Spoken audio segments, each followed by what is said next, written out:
This is the Aftermarket Radio Network.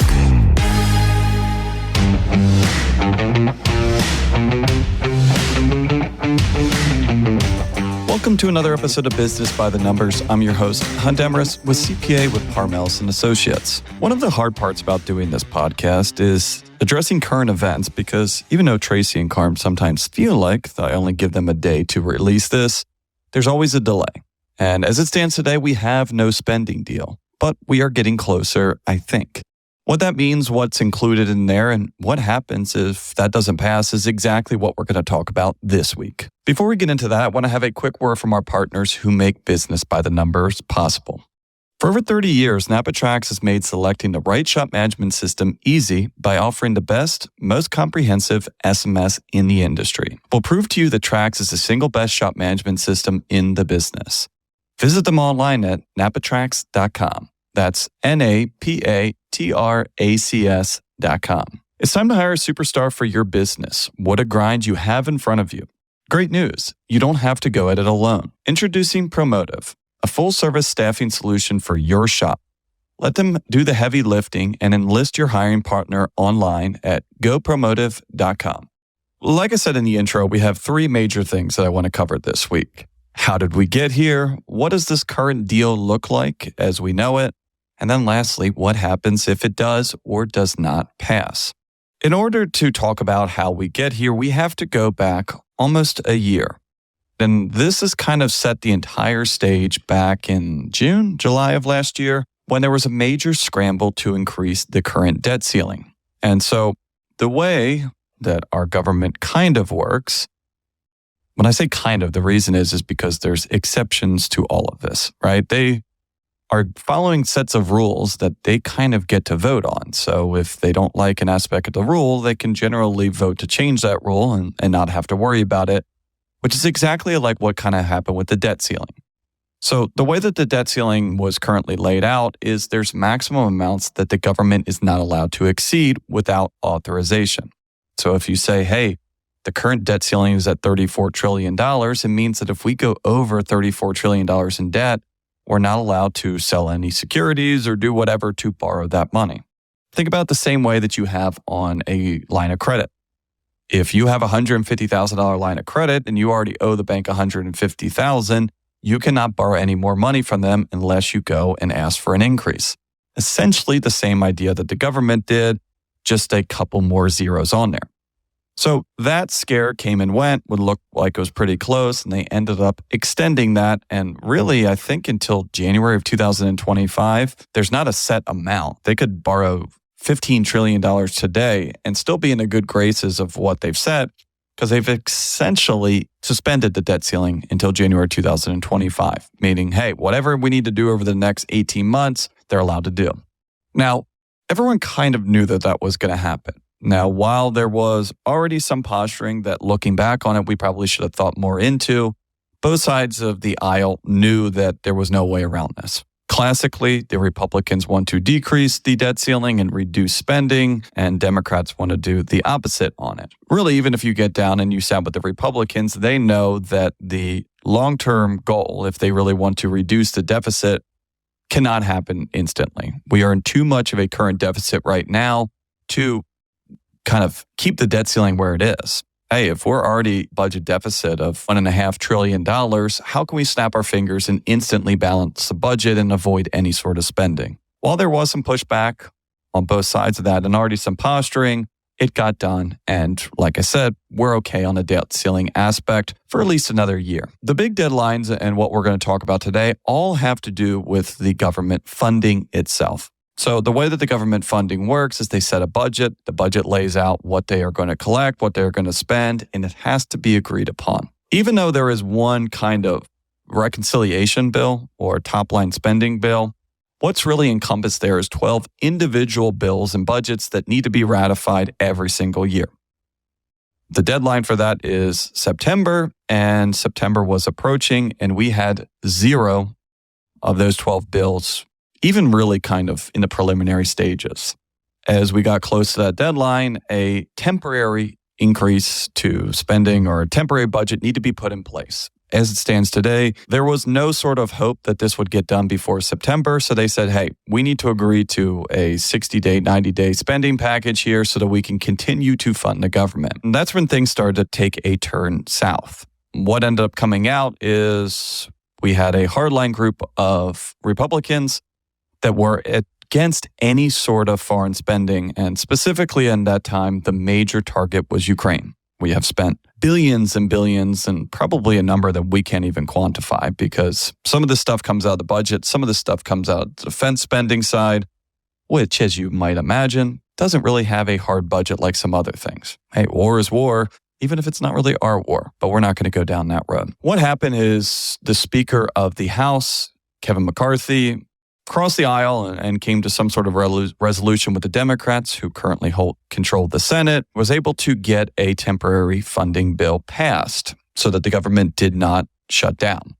Now, the House, which is controlled by Republicans, was not very happy with this. Again, foreshadowing what is to come there, they did not like that there were concessions made. House feels like they have a lot of power, which they do, to really force the hands of the Democrats and come up with a bill that they feel is a little bit more balanced and kind of meets some of their demands. The temporary spending bill that was agreed upon did not sit well with a lot of people. So what ended up happening, kind of a historic thing, but the Speaker of the House got ousted and they voted in a new Speaker of the House. The way that all this works is there's really kind of two main figureheads, the way that it's currently set up with the control. You have the Speaker of the House, which was Kevin McCarthy, which is now a new guy named Mike Johnson, both Republicans because Republicans have control of the House. And then on the other side of it in the Senate, you have what's called the Senate Majority Leader. And since Democrats have control of the Senate, that is a Democrat named Chuck Schumer, who is a senator from New York. So the whole idea behind this is, hey, House comes up with something, Senate comes up with something. These two people meet, they come up with a resolution, some sort of agreement in between. That gets passed, ratified by the White House, and we're all happy and go. Now, in today's day of polarizing politics, it might be no surprise to you that the November deadline came and went, and another extension was passed, again at the 11th hour, to push this deadline. Now, the current deadlines that we are working on right now is January 19th and February 2nd. Now, you might be saying to yourself, whoa, January 19th, that is like tomorrow. If you're listening to this today, it comes out, or hey, this might have already come and went, depending on when you listen to this episode. And this is why this topic is so tricky, because I'm trying to guess the future here a little bit. I have some good data here. The past has showed us that these guys cannot get along, so I'm feeling kind of confident that this is probably pretty relevant information, and they have not agreed to anything. But really those two dates, January 19th and February 2nd, what do they stand for? So it's essentially the expiration date of some of these bills. Now, February 2nd, we're not going to get into details of which bills have the deadlines there because they are still somewhat attached. The February 2nd one is the bigger one. January 19th has, a decent amount of entities in there, but for a number of reasons, February 2nd is kind of the big one. Neither one of those really have a whole lot of time for politicians to agree on this stuff. Even though you might be thinking, hey, that's still 2 or 3 weeks away, it's really not a whole lot of time when you look at how much has to get done and finalized before then. Where it stands right now, like I talked about before, the Democrats control the Senate, the Republicans control the House. In order for these bills to get passed, they have to agree on all 12 major spending bills. And like I said, an all-encompassing reconciliation and top-line spending bill to really put this in stone. Currently, 0 have been passed, and I think that there's 6 of them approved in the Senate and 3 of them approved in the House, which you can't look at these numbers. You don't know how centrist these are. You don't know if they have any chance of passing the other House of Congress. So as of right now, the number we're looking at is 0. We have 0 approved. We need 12 approved in the next, 10 days? Not looking very good. And like we talked about, not only does this need to be approved in each requisite house, it needs to be approved by each other, or what we call reconciliation. Reconciliation is, hey, we want this, you guys want this. The ultimate bill reconciles both of those so that hopefully everyone can get their needs met.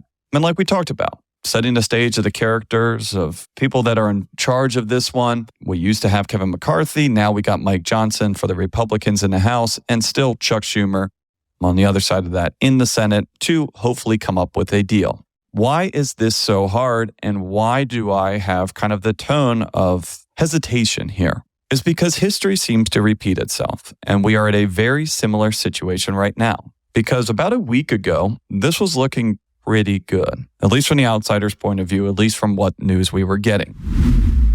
NapaTrax was built from the ground up to make your business more profitable and efficient. They provide an extensive set of tools to increase and track profitability in real time. NapaTrax offers the industry's best post-sale support hands down. They train your people on site. Yes, on site. They also offer remote refresher training 10 times a week, and customer support is open 6 days a week. Give them a call, visit them, or join our Facebook community today to learn more. They'll prove to you that Trax is the single best shop management system in the business. NapaTrax is always customized and tailored for your business, whether you're a one-man shop or a large multi-bay or multi-location company. After all, it's your shop, so it's your choice. Visit us on the web at napatrax.com. That's NAPATRACS.com. Is your recruitment process draining your valuable time and resources? What if there was a partner who could take your recruitment efforts off your plate? Look no further. Promotive is your ultimate solution for hassle-free staffing focused solely on the automotive industry. On the web at gopromotive.com. Promotive understands the challenges you face when searching for the perfect technician or service advisor for your shop. That's why we've developed a platform that takes the hassle out of recruiting. Michelle Tanzi from Euroclinic said, "I am a shop owner and recruiting new talent is so time-consuming. Promotive does the majority of the seeking and recruiting. They reach out to the candidates for you, and when they feel they are a good match for you and culture, they make the connection. They follow up throughout the interview process, and we make sure that the candidates are a good fit and the shop is a good fit for the candidates. I admire that they genuinely want both parties to win. They recruited and paired us with a solid B-Tech and Master Tech. Both left a dealership position and are still part of our team. We are very happy with the character and culture match, and both technicians have become valuable team members. Visit our website at gopromotive.com today and join the growing community of shop owners who have found their ideal team members with Promotive." Last week, we had an announcement that there was a deal in place. Representative Johnson, Senator Schumer had came out and announced that they had come up with a plan that was going to get all of this stuff done, all of this stuff passed, and avoid a shutdown completely. Now, they knew even last week on it that there was not enough time to just physically do all the paperwork and write all this stuff before that February 2nd deadline. Hey, we've agreed to this. It will get done, but we need some more time. And so what they set out is they said, hey, guys, we're good. You're good. We're good on this, right? Went back to their parties and said, hey, we got what we wanted. Now we just got to approve this, temporary spending package so we can finalize all this stuff. And that's where things went south. Long story short, and really I'm not trying to get political on this, right? You can pick your own political affiliations, and my political affiliations should have no bearing on your thoughts or decisions on this, right? This is just trying to be nonpartisan here and kind of just talk about what we have going on. So Republicans were not happy with this, just like with Kevin McCarthy. They were not happy that Johnson was what they felt like working too much and kind of bending the knees to the Democrats. Like I said, there were some hardline things that they wanted in there, primarily more border spending, less money for some of these foreign wars and stuff like that, and also reduction of some social programs. Really, they want to see a concerted effort of actually bringing down the spending, which, hey, I think everyone does in the long run. Democrats don't feel that same way. Obviously, it's an election year, which adds even more stakes to this. There was a little bit of drama in the House, which we won't get into, because again, these are adults kind of grandstanding and playing a very dangerous game of chicken here. But Congress recessed. They left for this holiday weekend with really no bill in place and actually looking worse than ever. I think that this is hilarious that these politicians get a 3-day weekend. Hey, you guys were supposed to agree on something. We're weeks away from the government completely shutting down. And now you guys are going and enjoying a 3-day weekend. I'm not sure about you, but it doesn't sit very well with me. But that's where we stand. And again, if we want that to change, we have to get these guys to vote on changing that, which is going to do a disservice to them. Probably won't ever vote on it. Why do we not have term limits? Why do we not have more regulations on insider spend or insider trading?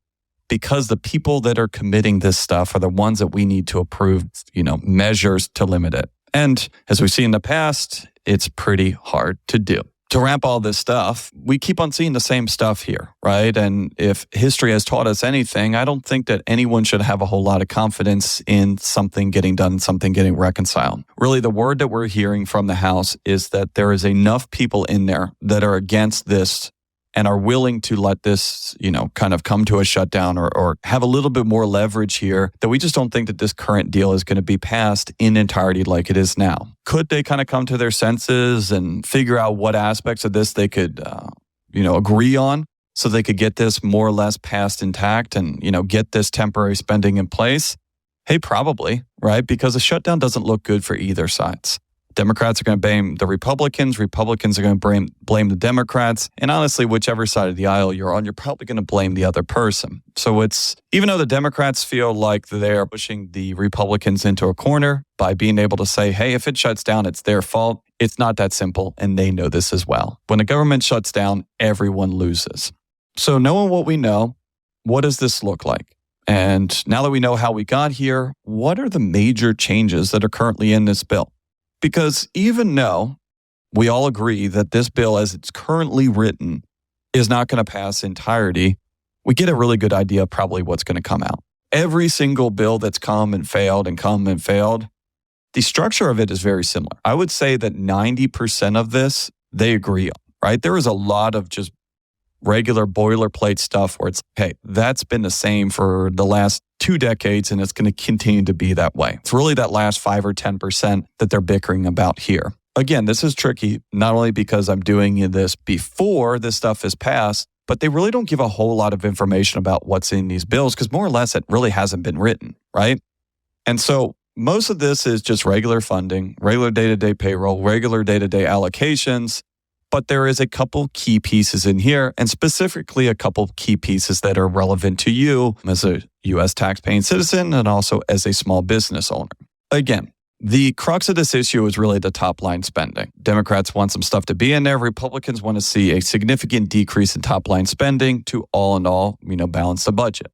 Seems pretty reasonable, right? But this all comes with kind of considerations. If there's only a finite amount of money to go around, unless you expand the spending, which I don't think either party wants or thinks is really a viable option, you have to rob Peter to pay Paul. If you want more money for Ukraine, you're going to have to put less money to some of these other social programs. If you want more money to the social programs, you're going to have to reduce spending in Ukraine or reduce spending in other areas, or even increase taxes, reduce tax cuts, et cetera, et cetera. And currently one of the big things, like I said, Republicans have 2 major things: decrease foreign spending on Ukraine, possibly even Gaza and Israel. Democrats want to maintain that stuff, but they also are very interested in the child tax credit. And child tax credit is one of the big issues here because it really affects most all Americans, self-employed or not. So what the Democrats want to do is they want to give money to Americans. And remember, this is an election year. Is long-term what's best for the country the front of mind, or, hey, what have you done for me lately and what are people going to remember when they're, casting their ballots? Currently, the child tax credit is back to pre-pandemic levels. You might remember that during COVID, they actually increased this, almost doubled it, taking it from $2,000 up to $3,000 or $4,000, depending on age. That's exactly what they want to bring back right now. They are aware that while the Bidenomics that they tried to run on the campaign trail maybe aren't as potent as what they like to talk about, and giving some people some extra money come tax time might help them and help everyone's overall financial picture. Now, obviously, if you want to reduce spending or reduce the deficit, expanding social programs, even something like a child tax credit, is not something that is sitting very well with the Republicans. Now, there's a couple other things here sitting around. And if you want to increase the child tax credit, like I said before, you're going to have to decrease spending other places. In order to get the child tax credit passed and funded, we need to reduce other programs. And the big ones that we're looking at here is if we're going to increase a credit program for individuals, we're going to decrease credit programs for business owners. The 2 biggest credits out there and the most kind of talked about in recent times are the Employee Retention Tax Credit and the R&D Credit. Now, Employee Retention Tax Credit, we are all very familiar with. You may remember the last episode where we currently stand is there is a moratorium on processing these ERTC claims. Now, it's kind of tricky depending on who you talk to. They're still accepting these. They're still processing these on there. But I was talking to a good friend of mine the other day, and he actually works for a firm where they do and have pivoted, where they're doing majority of their business comes from this ERTC program. What better person to talk about and see what they're hearing on this than him? And what he said is, again, we don't know what's going to happen. They could expand this program. They could kill this program and something in between. But they are kind of all hands on deck right now. They are scrambling to get the ones that they have filed or the ones they have in process get it in the IRS's hands. They really feel like whether it's this bill, whether it's the next one, that when this final reconciliation comes to a head, that this ERTC program, as we know it, is going to be done and over with. So they are trying to make their money while they can. Now, the 2020 aspect of the ERTC, no matter what we do, expires come April. The 3-year statute of limitations on amending tax returns is a hard line, and unless they expand that and they change the actual tax code, part of this bill is done already here in the next 3 months. Now, 2021 is the bigger piece of the ERTC program, and that would still have one more year left. But because of the abuse, because of the amount of money on that one, I think that that's probably something that no matter which direction this goes, this is going to get killed. Because if you're on the Democratic side of this, hey, it's a no-brainer. Kill that, get the CTC that you want, increase the child tax credit, and have people be happy. It's really a non-starter. If you don't kill ERTC, you're not going to get your child tax credit. And even from the Republicans' aspect of things, if they are truly going to be committed to reducing spending and reducing the deficit, based on how big that program is and how much money it is, again, I think that this is probably on the chopping block for both sides of the aisle. Now, moving to the next one, the R&D credit. This one is a little bit obscure and it's kind of confusing and it's not really applicable to most shops. I know some shops take R&D credit. It's not really an industry that is hot for it. And even the expansion that we're talking about. The R&D credit has been around for a long time, but a couple of years ago, they expanded it to be a lot more encompassing. It created a lot of different R&D opportunities for industries that had never really been eligible in the past. And that sort of expansion is really what looks to be on the chopping block. Again, just like the ERTC, that R&D one is probably something that could get cut as well. Now, the reason why the R&D still has a shot is it's just not even close to the size. And it is legitimate for a lot of industries out there. It does stimulate growth. It does stimulate development on it. And being that it's a little bit more obscure and not as big in scale, I think that this could be looked at as a win. Either side that wants to keep this. And as the bill currently stands and the way we think, that R&D actually did get extended. That specific piece of it that kind of expands the application of it or the industries that are eligible for it. As it stands right now of what we know, that one got extended. Currently out there, they think the ERTC is dead. The R&D is going to continue on. And the child tax credit, people just don't know. Now, there's a couple other smaller aspects of this. There's some stuff to do with depreciation and a number of other smaller things that we don't even know about. But the big one that you probably need to be aware of is ERTC. Now, if you're on the fence, if you're in process on this, there is probably nothing that I would do any differently on it. If you haven't even started the process, that program's probably dead until you hear otherwise on it. If you're already in process, you don't need to make any changes. Just wait. Let's say that you did get your stuff through and you did get it processed, before the deadline. They are so behind right now that unless you've already been waiting 9 months, let's say that you did file right before that deadline in September, you're probably waiting another 8-9 months to even be expecting that money. We have seen the money coming from that program really slow down to an absolute trickle. And the last aspect that I'll throw on here, all of this one is really two things. The really only constant here is the uncertainty. And the biggest thing of why that affects everyone here is the uncertainty means that there's a possibility that we can't file taxes until we get some clarity. What do I mean by that? So let's just use one of these and let's just use child tax credit. If we do not know, if they still have not decided if they're going to expand the child tax credit or not, we cannot file any tax returns. We are talking about tax law here for 2023. We're talking about tax law for a period that is already closed and already is done, and that we will actually be able to start filing tax returns here in the next week or so. But if we don't know if someone's going to get $2,000 or $3,000 for their dependent, we cannot finalize that return.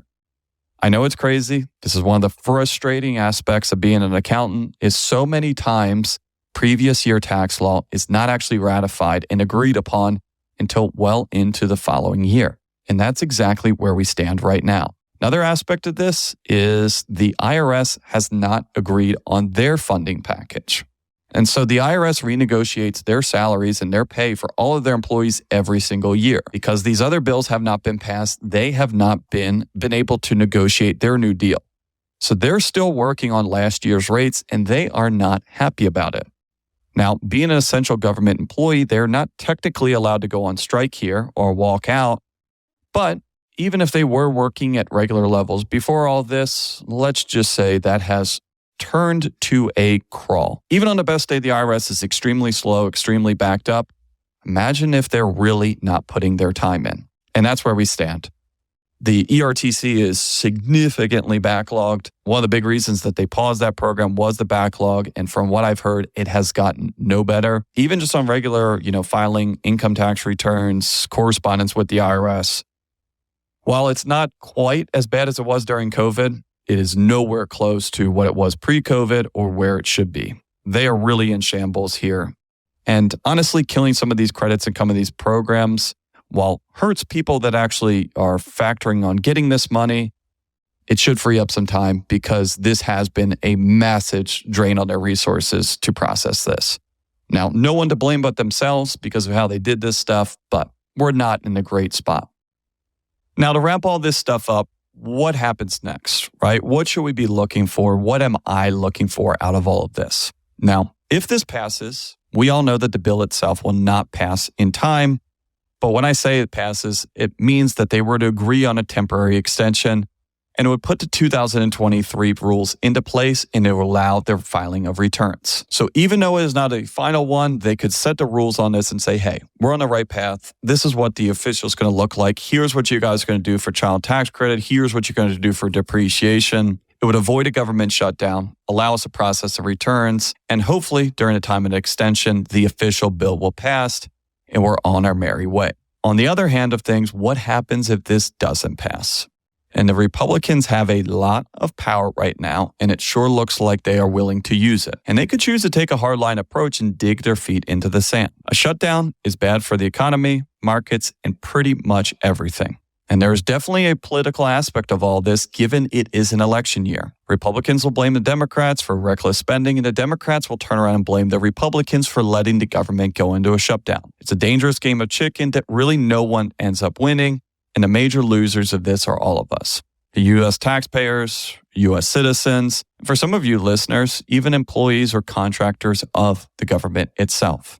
So while the actual bill is not of major concern to our day-to-day lives, business, or really even taxes, the uncertainty of the near future has already created a lot of headaches and issues and could really get much worse. I don't get worked up on politics. Really, it's the only constant here is uncertainty and frustration. However, with a massive government that seems to have their fingers in just about every aspect of our economy, we're forced to be pawns in this game of political chess. Here's to hoping that we have some more certainty over the next few weeks, and hopefully at least a couple weeks of quiet. Please share this with friends if you have any questions, ideas, comments, or want to be on a future episode. Please shoot me an email at podcast@parmelis.com. Thanks again for listening on the Aftermarket Radio Network. You can find all shows on the aftermarketradionetwork.com and on your favorite podcast listening apps. So thanks again for joining me on Business by the Numbers. Stay safe out there, and I will talk to you all next week. You've been listening to Business by the Numbers with Hunt Demarest on the Aftermarket Radio Network.